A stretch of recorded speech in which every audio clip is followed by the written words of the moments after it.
இப்போ ஒரு chips packet இருக்குது. பாக்கெட்டை விட்டுருங்கயா, நீங்க ஜென்ரலா தள்ளுவண்டி கடையில சூடா சிப்ஸ் எல்லாம் போட்டுட்டு இருப்பாங்க. அந்த சிப்ஸுக்கும் நீங்க ஒரு சூப்பர் மார்க்கெட்ல போய் நீங்க ஒரு ஒரு பேக்கடா ஒண்ணு வாங்குவீங்க இல்லையா, கலர் கலரா. இது ரெண்டுக்கும் என்ன வித்தியாசம் அப்படின்னா, பாக்கெட் தான் வித்தியாசம், வேற எந்த வித்தியாசமும் இருக்காது. எஸ், ஏன் அதை போய் நம்ம வாங்குறோம், ஏன் எங்க வீட்டுல எங்க பிள்ளைகள்லாம் ரொம்ப நியாயம் பண்றாங்கய்யா, அந்த பாக்கெட் இருக்கிறதா வேணும்னு அடம்பிடிக்கிறாங்க. ஏன்டா அப்படின்னு பார்த்தா பேக்கேஜ். மார்க்கெட்டிங் சாமி, மார்க்கெட்டிங். பல பலன்னு இருக்கிற சிப்ஸ் பாக்கெட்ல பாதி காத்து அடிச்சு கொடுத்தா கூட வாங்கல. ஆமா, பேக்கேஜிங் சாமி, பேக்கேஜிங். எஸ், பிரசன்டேஷன் பக்காவா இருக்குது. ஏங்கயா இப்படி காட்டு சிப்ஸ் 10 ரூபா சிப்ஸ் பாயிட்டு அதுக்கே இவ்வளவு பிரசன்டேஷன் தேவைப்படுறப்போ, we are இன்ஜினியர்ஸ், அது மெக்கானிக்கல் இன்ஜினியர்ஸ், நம்மளுக்கு பிரசன்டேஷன் எப்படி இருக்கணும்? எஸ், நம்ம பேக்கேஜ் எப்படி இருக்கணும்? அப்ப என்னன்னா சார், கிஃப்ட் பேப்பர் போட்டு ரேப் பண்ணி கொடுப்பீங்களா அப்படின்னா, அப்படிலாம் கொடுக்க முடியாதுங்கய்யா. நம்மளை ப்ரெசென்ட் பண்றதுக்காகவே நம்மள்ட்ட ஒண்ணு இருக்கும், அதுதான் resume. Yes, how to prepare your resume. ஒரு ஃப்ரெஷரோ எக்ஸ்பீரியன்ஸோ உங்க ரெஸ்யூம் நீங்க எப்படி ப்ரிப்பேர் பண்ணணும் அப்படிங்கிறத இந்த வீடியோ ஃபுல்லா பார்த்து நீங்க தெரிஞ்சுக்கலாம். இப்பதான் முதல் முறையா அந்த சேனலை பாக்குறீங்க அப்படின்னா சப்ஸ்கிரைப் பண்ணிட்டு பெல் ஐகானை கிளிக் பண்ணி வைங்க. அப்பதான் நாங்க ஏதாச்சும் வீடியோ போட்டா உங்களுக்கு நோட்டிபிகேஷனா டக்குன்னு வரும்.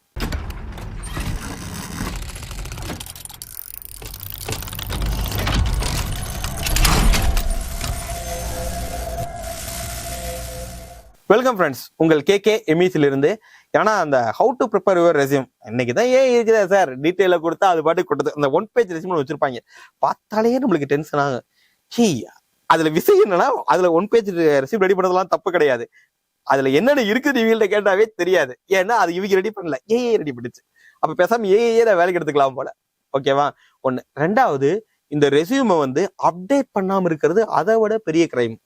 ஏன்னா 2 வருஷம் கம்பெனிக்குள்ள ஒர்க் பண்ணிருப்பாங்க, ரெஸ்யூம் எடுத்துட்டு வேலைக்கு வருவாங்க. பார்த்தா பழைய ரெஸ்யூம், எப்பனா காலேஜ் முடிச்ச வச்சிருப்பாங்க ஒரு ரெஸ்யூம், அந்த ரெஸ்யூம் இருக்கும். தம்பி என்ன ஆச்சுப்பா அப்படின்னா, இல்ல சார் அப்டேட் பண்ணல சார். அப்ப எதுக்கு வேலைக்கு வர்றீங்க, இன்டர்வியூக்கு வந்துடுறீங்க? ஏன்னா எனக்கு ஒரு வேலை வேணும், அந்த வேலைக்கு நான் போகிறேன், அதுக்கு ரெஸ்யூமை நான் ப்ரிப்பேர் பண்ணிட்டு போகணும், அப்டேட் பண்ணிட்டு போகணும் அப்படிங்கிற ஒரு பேசிக் சென்ஸாவது உங்களுக்கு இருந்தா கொஞ்சம் நல்லா இருக்குங்க ஐயா. ஓகே, இப்போ இந்த ரெஸ்யூமை எப்படி ரெடி பண்றோம் அப்படிங்கிறத என்னோட ஸ்டைல்ல நான் சொல்றேன். சரியா? இந்த ஏஏ எல்லாம் யூஸ் பண்ணுவோம், ஆனா எப்படி யூஸ் பண்ணுவாங்கிறத நான் சொல்றேன். ஃபர்ஸ்ட் விஷயம், ஒரு ஃப்ரெஷரா இருக்கிறீங்க அப்படின்னா நான் உங்களுக்கு சஜஸ்ட் பண்றது கொஞ்சம் வியர்டா கூட இருக்கலாம், பட் நீங்க இதை பண்ணீங்கன்னா உங்களுக்கு ஒர்க் அவுட் ஆகும். ஏன்னா இன்னைக்கு ஒரு ஜாப் ஓப்பனிங் போடும்போதோ, லிங்க்டின்லயோ இல்ல நாக்ரிலயோ ஜாப் ஓப்பனிங் போடும்போதே என்னென்ன பேசிக்ஸ் குவாலிஃபிகேஷன் இருக்கணும் அப்படிங்கிறத போட்டிருப்பாங்க. ஸோ அப்படி உங்க ப்ரொஃபைல்ல அதெல்லாம் வந்துடும். பட் உங்க சிவி அவங்க டவுன்லோட் பண்றாங்க, ஒரு ரெஸ்யூம் டவுன்லோட் பண்றாங்கன்னா உங்க குவாலிஃபிகேஷன் ஆல்ரெடி அவங்க தெரிஞ்சுதான் டவுன்லோடே பண்ணுவாங்க. ஆக எடுத்த உடனே உங்க குவாலிஃபிகேஷனை கொட்டாலத்தில் அங்கே போட வேண்டிய அவசியம் கிடையாது. Kabilan completed BE mechanical engineering in 2010 அப்படிலாம் நீங்க போட வேண்டாம். அப்புறம் எடுத்த மார்க் தேவையில்லை. நீங்க காலேஜுக்குள்ள கேம்பஸ்ல போறதுக்கு இதெல்லாம் போட்டுக்கங்கய்யா. உடனே இதை போட்டு விட்டு கபிலன் ஒருத்தர் சொன்னா யூடியூப்லன்னு சொல்லிட்டு என்னை போய் போட்டு கொடுக்க கூடாது. நான் சொல்றது, நீங்க வெளியே வேலை தேடும் போது இந்த ஃபார்மேட்டை யூஸ் பண்ணுங்க. ஓகே, அப்ப எதை போடுறது அப்படின்னா, இந்த ரெஸ்யூம் உங்களுக்கு ஒரே ரெஸ்யூமை 10 ஜெராக்ஸ் காப்பியை போட்டு எல்லா கம்பெனியும் கொண்டு போகாதீங்க. பேஸ்ட் ஆன் த இண்டஸ்ட்ரிக்கு தகுந்த மாதிரி ரெடி பண்ணுங்கிறதா என் கருத்து. இப்போ உதாரணத்துக்கு ஒரு ஃபேப்ரிகேஷன் இண்டஸ்ட்ரி இருக்குன்னு வச்சுக்குவோம். இப்போ அந்த ஃபேப்ரிகேஷன் இண்டஸ்ட்ரிக்கு நீங்க ஒரு QC இன்ஜினியரா இன்டர்வியூ போறீங்க அப்படின்னா, அது என்ன கம்பெனி, என்ன மாதிரி ப்ராடக்ட் செய்யறாங்க, அங்க நம்மளுக்கு என்ன ரோலுக்கு இருக்குது. ஒரு QC இன்ஜினியரா வேலை இருக்குதாங்க. ஓகே, அப்படின்னா எனக்கு இந்த வெர்னியர், மைக்ரோமீட்டர், இதை பத்திலாம் எனக்கு மெஷர் பண்ண தெரியும், டாக்குமெண்ட்லாம் எனக்கு பண்ண தெரியும், சிஸ்டம்ல மெயில் கோஆர்டினேட் பண்ண தெரியும். இப்படிங்கிறதா உங்க ஸ்கில்.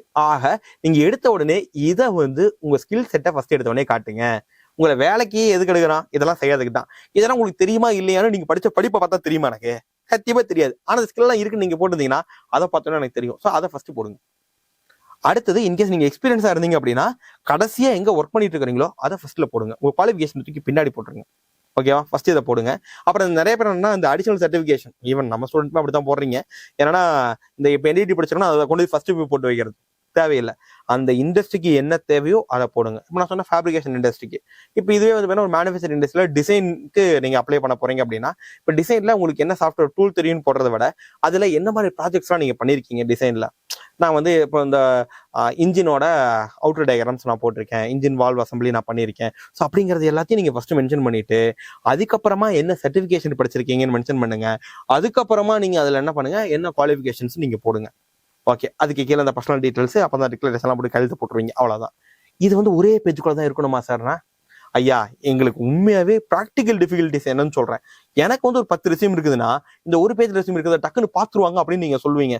பட் சைக்கலாஜிக்கலா எனக்கு என்ன ஆகுதுன்னா, நான் தேட வேண்டியதா இருக்குது. அந்த ஒரு பேஜுக்குள்ள நீங்க பண்ணி வச்சது, இவனுக்கு என்ன ஸ்கில் இருக்கு, எந்த ஒரு காரணம் இருப்பான்னு சொல்லிட்டு நான் அப்படியே பக்கம் போய் தேட வேண்டியதா இருக்குது. எனக்கு தேட வைக்காதீங்க, நான் டயர்ட் ஆயிடுவேன். நான் இல்ல, பொதுவாக ஹெச்ஆர் சொல்றேன். ஸோ அப்போ நான் தேடாம ஈஸியா எனக்கு தேவையான டேட்டா கிடைக்கணும். அப்போ நான் எதை வச்சு தேடுவேன்? வேலை என்ன வேலையோ அந்த வேலைக்கான ஸ்கில் இவன்ட்டு தான் தேடுவேன். அந்த ஸ்கில்ல 4 இடத்துல நீங்க உங்களுக்கு கரெக்டாக ஹைலைட் ஆயிடுச்சுன்னா தூக்கிடுவேன் உங்களை தட்டி. ஸோ அதை பேஸ் பண்ணி போடுங்க. இந்த ஒரு பக்கம் 2 பக்கம் 3 பக்கம் தான் ரெஸ்யூம் இருக்கணும், ரெஸ்ட்ரிக்ட் பண்ண வேண்டாம். உங்களுக்கு எத்தனை பேஜ் வருதோ அத்தனை பேஜ்ல போடுங்க. அதுக்காக இந்த பக்கமா கபிலன் அடிச்சு வச்சு அடுத்த பக்கத்துல கபிலன் குமரவடிவேல்னு ரெண்டாவது போய் அடிக்கக்கூடாது. ஸோ அதுக்குன்னு ஒரு சம் ஸ்டாண்டர்ட்ஸ் இருக்குது. அந்த ஸ்டாண்டர்டை மெயின்டைன் பண்ணுங்க. ஸோ 1.5 வந்து பாத்தீங்கன்னா லைன் ஸ்பேசிங் கொடுங்க. ஃபாண்ட் சைஸ் வந்து 12 and 14 மெயின்டைன் பண்ணுங்க. நார்மலா கேலிபரி ஏரியல் இது மட்டும் ஃபாண்ட்ஸ் யூஸ் பண்ணுங்க. ஓகே, இப்போ இதுல ஏஐ எல்லாம் வந்துருச்சு இல்லையா? இந்த ஏஐ இதுல எப்படி எல்லாம் யூஸ் பண்ணலாம் அப்படின்னா ரொம்ப சிம்பிளுங்கய்யா. நான் என்ன பண்ணேன் அப்படின்னா, நான் படிச்சு முடிச்ச காலத்துல ரொம்ப சிம்பிளா அந்த ஹெட்டிங்லாம் வரும். எஜுகேஷன், குவாலிஃபிகேஷன் என்ன, ஸ்கில்ஸ், அந்த கம்ப்யூட்டர் ஸ்கில்ஸ், சர்டிபிகேஷன் ஸ்கில்ஸ், இந்த மாதிரிலாம் போடுவேன் இல்லையா? இந்த ஹெட்டிங் எல்லாத்தையும் ஏஐ சொல்லி கொஞ்சம் வேற மாதிரியான இங்கிலீஷ்ல கேட்போம். அன்னைக்கு நான் ஏஐ இல்லை, நான் வந்து அந்த சினானிம்ஸை யூஸ் பண்ணி நான் போட்டேன். இன்னைக்கு ஏஐ இருக்கு. நீங்க இந்த வேர்டிங்ஸ் எல்லாம் என்னன்னா அதுகிட்ட கேட்டு கொஞ்சம் சேஞ்ச் பண்ணலாம். அப்போ பார்த்தோன்னே யாரா அவன் ரெசியூமுக்கு வேற ஏதோ பேர் வச்சிருக்கான், யாரா அவன் எஜுகேஷன் குவாலிஃபிகேஷன் வேற என்ன வச்சிருக்கேன், யாரா அவன் அப்படின்னு சொல்லிட்டு கண்டிப்பா உங்க ரெசியூமை பார்ப்பாங்க. ஏன்னா நாங்க டிஸ்கஸ் பண்ணிருக்கோம் ஆபீஸ்ல அப்படித்தான். அதனால இந்த மாதிரி நீங்க ஒன்று ரெடி பண்ணலாம். ஸோ இதை வந்து முடிஞ்ச அளவுக்கு வேர்டு ஃபைல ரெடி பண்ணி பிடிஎஃபா ஸ்டோர் பண்ணி வச்சுக்கோங்க. ஓகேவா? இது ரெண்டையுமே உங்க மெயில்ல அப்லோட் பண்ணி வச்சுக்கோங்க. டிராஃப்ட்ல எப்பவுமே வச்சுக்கோங்க. ஓகேவா? கேட்கும் போதெல்லாம் ஐயோ இல்லையே, ஐயோ தேடணுமே, ஐயோ ரெடி பண்ணணுமே இருக்கக்கூடாது. எப்ப வேணுமோ அப்பப்ப அப்டேட் பண்ணி வச்சுக்கோங்க.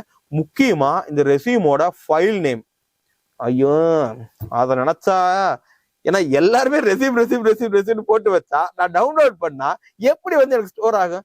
நான் எப்படி டவுன்லோட் பண்றது அத்தனையும்? அப்ப என்னன்னா ரெசியூம்னா இப்ப நீங்க எக்ஸ்பீரியன்ஸா, okay Kabilan 2+ years experience QC engineer, இதான் உங்க ஃபைல் நேம்ல போடுங்க. ஓகேவா? ஃப்ரெஷரா, okay Kabilan fresher 2020 QC engineer. எதுக்கு அப்ளை பண்ணா QC டிசைன். இப்படி உங்க ரெசியூமோட ஃபைல் நேமை வச்சீங்கன்னா நாளைக்கு நான் டவுன்லோட் பண்ணும்போது எனக்கு ஈஸி விசிபிலிட்டி கிடைக்கும். டப்னு கிளிக் பண்ணி உங்களை ஈஸியா இன்டர்வியூக்கு நான் கூப்பிட்டுருவேன்.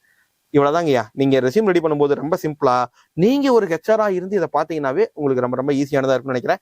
இன்னும் இந்த ரெசியூம் ரெடி பண்றதுல எது டவுட் இருக்குது, இல்ல என்னோட ரெசியூம் நல்லா இருக்குது பார்த்து சொல்லுங்க அப்படின்னு நினைச்சீங்கன்னா கீழே வாட்ஸ்அப் நம்பர் போட்டிருக்கேன், ஜஸ்ட் கிளிக் பண்ணுங்க, ஒரு ரெசியூம் அனுப்பிச்சு விடுங்க. முடிஞ்ச அளவுக்கு நான் பார்த்து சீக்கிரமா உங்களுக்கு ரிப்ளை பண்றதுக்கு முயற்சி பண்றேன். அல்லது இதுல ஏதாச்சும் டவுட் கிளாரிஃபிகேஷன் இருந்துச்சுன்னா நீங்க டேரக்டா கால் பண்ணி கூட கேட்டு தெரிஞ்சுக்கலாம். Thank you so much.